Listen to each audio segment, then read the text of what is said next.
So here we are at the next appointment. It's been 2 weeks, and I'm going to go ahead and take my pair of forceps and wiggle off the biotemps. Tissue looks a little better until, well, until I take the biotemps off and I can see that, boy, I just left that margin a little bit short. And you can just see some fingers of epithelial tissue over on number 9 that appeared to have crept underneath there just a little bit. So I'll see if I can clean this off with a little Viscostat Clear. This is the clear version of basically the regular Viscostat, the brown one that we use in the posterior. And we use it here so we don't get any deposition of any kind of color on the teeth when it reacts with the retraction cord that we're going to use later. So the Viscostat Clear is a great idea for a product to use in the anterior region where you don't want to discolor gingiva, because it does tend to react with retraction cords, some with epinephrine, some without. Again, I have the diode laser just kind of holding it over the tissue a little bit,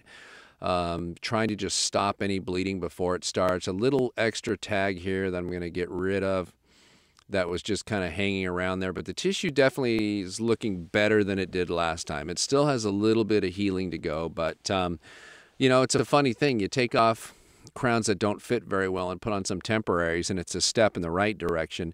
But you know the gingiva is probably never going to heal completely until you have some permanent crowns in place that have really smooth surfaces and fit better than the temporaries do. So the temporaries are a nice stepping stone to get to healthy gingiva, but probably not going to get super healthy until the permanent ones are put into place.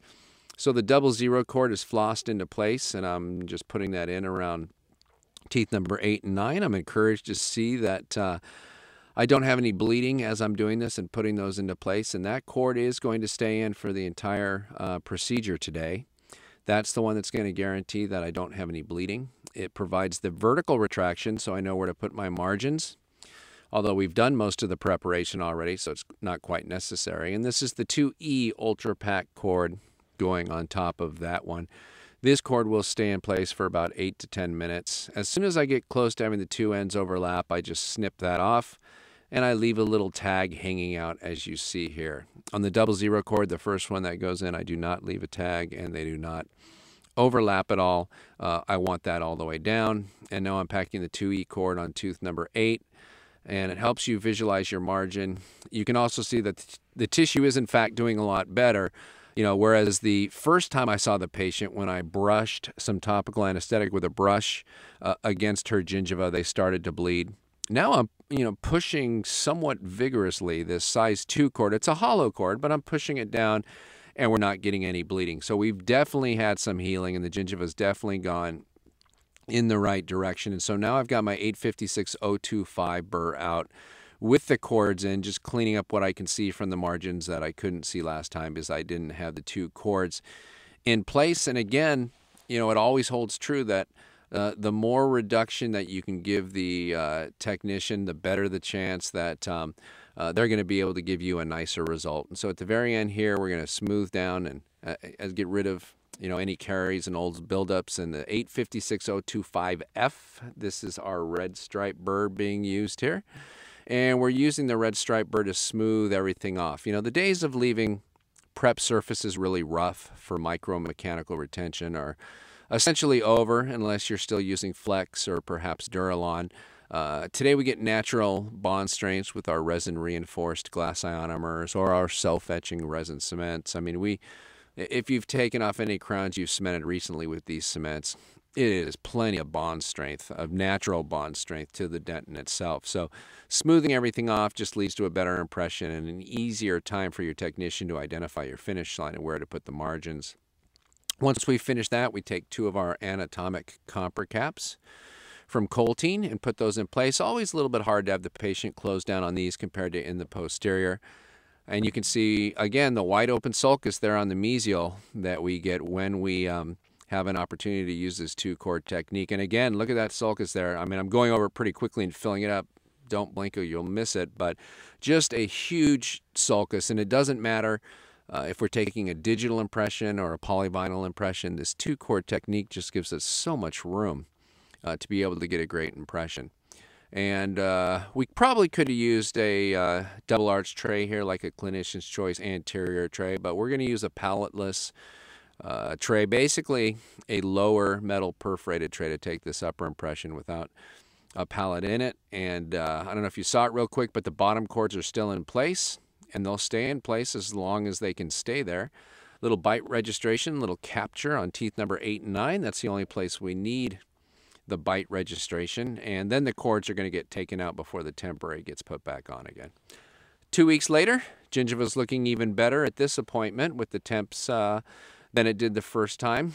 The temp might have been a little over contoured on the mesial of 9 as I look at where it might have pushed on there just a little bit. And we've had an opportunity to try the crowns in. We wanted to go with all ceramic crowns, and so we went with BruxZir crowns. We did this partly because I wanted you to see how nice BruxZir can look, and partly because we were just challenging ourselves a little bit with the shades as well, and wanted to get a good shade and wanted to do it with the BruxZir too. I'm not saying that if you're doing crowns on 8 and 9, you should. BruxZir does not have to be your first choice.